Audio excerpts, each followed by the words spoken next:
dielectric medium. For air medium alone, the dielectric constant epsilon r is equal to 1, and for all other quantities, the dielectric medium is having its dielectric constant epsilon r or relative permittivity epsilon r greater than 1. So we can say the electrostatic force in a medium is always less than that of the force in a medium. I think you should be very clear with this idea. So this is point number 5.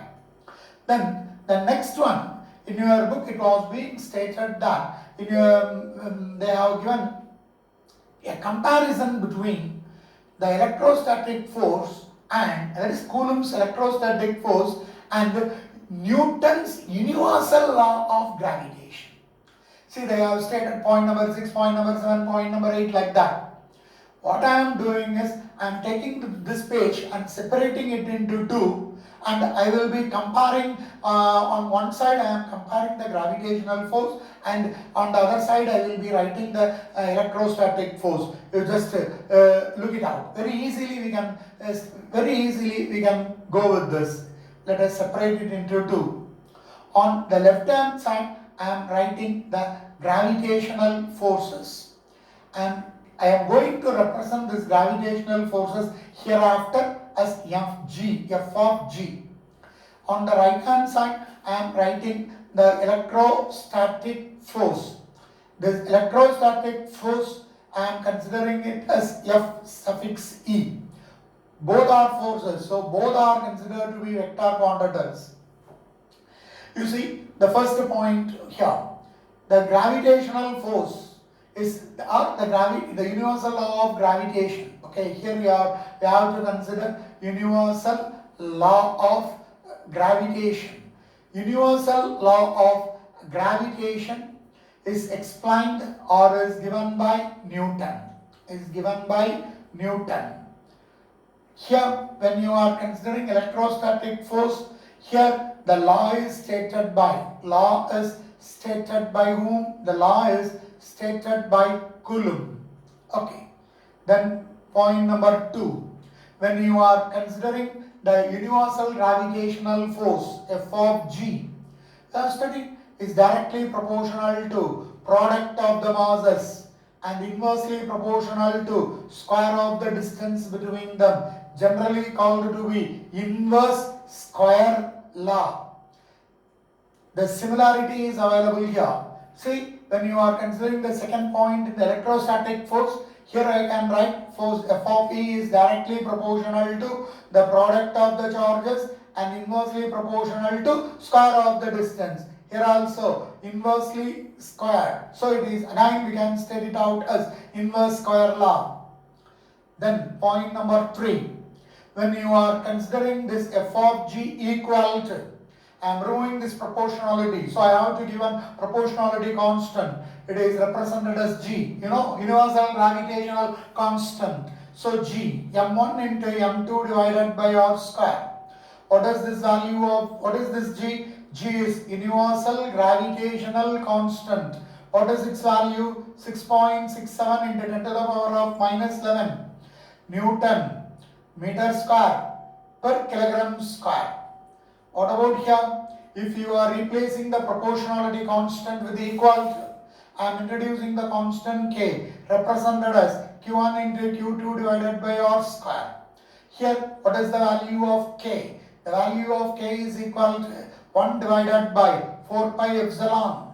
What is that epsilon? Here, epsilon is considered to be, or if it is air medium, if in both of the cases, if the medium is air, then I have to write it out as epsilon 0. Epsilon 0 is considered to be 8.854 into 10 to the power of minus 12 coulomb square per Newton per meter square. Clear?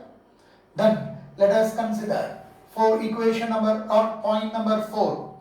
In case of universal law of gravitation, the force between the two masses is always attractive. There is no repulsion considered. So I can state the gravitational force F of G is always attractive. Is always attractive in nature. Is always attractive in nature. What happens in this case? when you are considering here, the force may be attractive or the force may be repulsive depending on what? Depending on the nature of the charges. Clear? So in case of electrostatic force, that is F of E, the force may be either attractive or repulsive depending on the nature of what? Depending on the nature of the charges.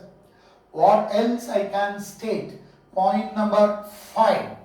See, gravitational force F of G is independent of medium. Whatever the medium may be, the force, the value of the force is same for the given mass. But it is not the case. Here I have told that the force in the medium is less than that of the force in the air medium. So I can say electrostatic force F of E depends on the nature of the medium. Depends on the nature of the medium.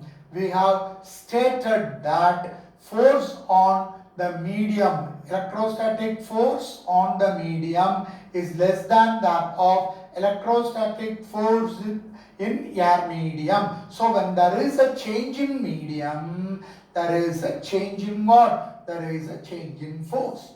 Then point number 6. See, I am writing that point number 6, not I am separating a similarity. So I am writing it in the writing it as a point. So I can write the point number I am taking this point as point number 7. Since the value of the constant k, that is 1 divided by 4 pi epsilon naught, which is equal to 9 into 10 to the power of 9 Newton meter square per coulomb square is found to be greater than that of the value of G, that is the universal gravitational constant, whose value is 6.67 into 10 to the power of minus 11 Newton meter square per kilogram square. So, okay, per kilogram square. Therefore, since the value of K is greater than the value of G, the electrostatic force F of E is greater than that of the gravitational force F of G. See, another important point. Why this is? This point is got only because of the reason the value of K is greater than that of the value of G. Okay, then see, we can say point number 8 in the same thing. In case of gravitational force,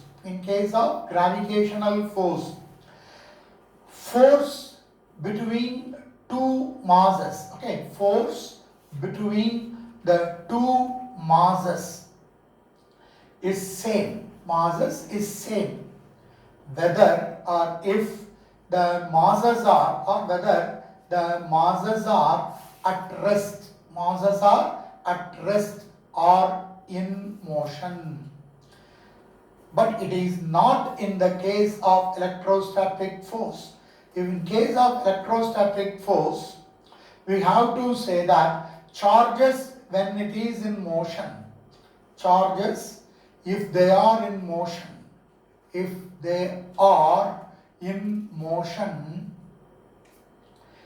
have an additional force.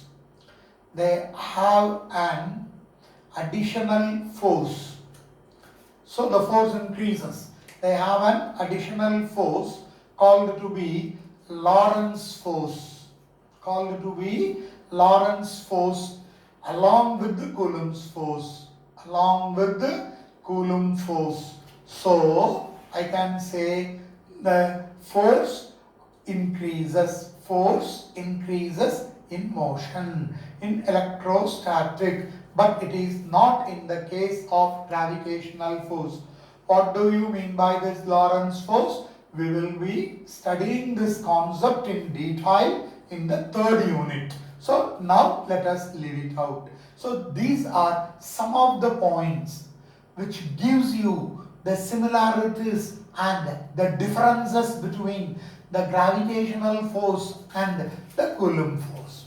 And we are having one more point in order to state about the important aspects. With that, we can finish this video. See, when you are considering about the final point, let us consider that final point as number 1. This is in case of gravitational force, and another one in case of electrostatic force. When I am considering this electrostatic force, I can say this Coulomb's law, okay, this Coulomb's law obeys what? This Coulomb's law obeys Newton's third law.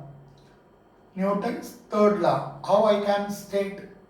You see, R12 cap unit vector is equal to minus of R21 unit cap, or I can say F12 vector is equal to minus of F21 vector, equal in magnitude, opposite in direction. See, in both of the case, it is equal in magnitude and opposite in direction. So we can state, I can state Coulomb's law obeys Newton's third law of motion, not in case of not in gravitational force. It is not applicable in gravitational force. What else I have to state? See, when you are, I can consider the next point is point number 10. See, when you are considering the Coulomb's law, or when you are considering the Coulomb force, it is applicable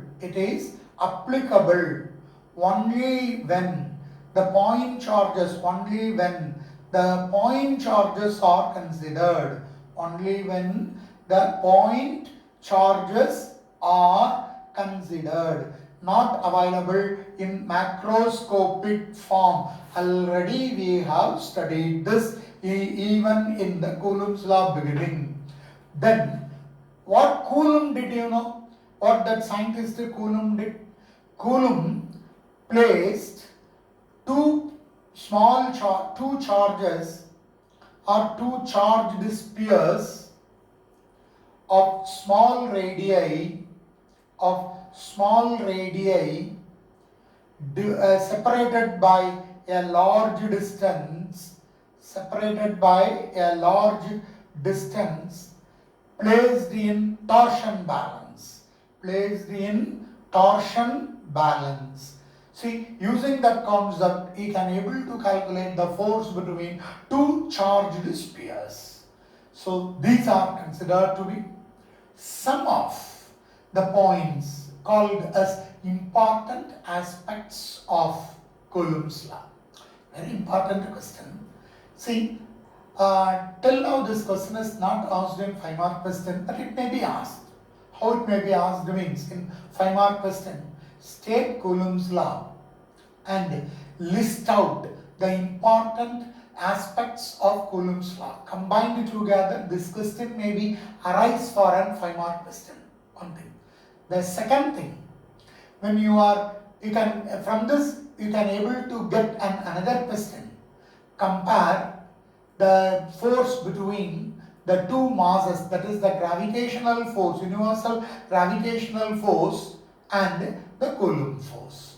So with this, I am winding up this video, and in the next class we will be having a questionnaire. I will be having 10 questions for you, 10 one-word questions for you. First of all, I will be posting it. You try to get the answer. If you are not able to do, I will discuss it in my next video, and I have to go with some more problems. Thank you. All the best.